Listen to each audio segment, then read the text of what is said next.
Hayop ng Roy na yun. Hayop. Pagkatapos natin sundin lahat ng utos niya, tayo pang mamalitin. Natin sila kailangan. Mapapakinabangan pa natin sila, Teban.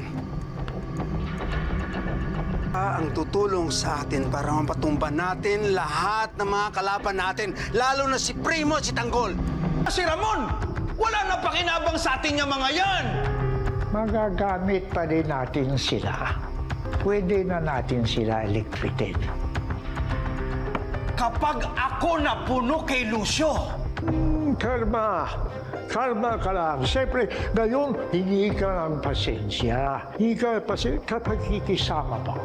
Pero, pag hindi na natin sila kailangan, ikaw, magagawa mo na ang gusto mo.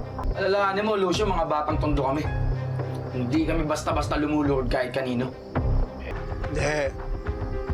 Malaki na ang naging puhunan natin sa grupong ito. Kung kakalas tayo, magsisimula na naman tayo sa pinakamababa. Gusto niyo ba yon? Eh, ano pinaplano mo, Lucio? Gagamitin natin ang Red Phoenix.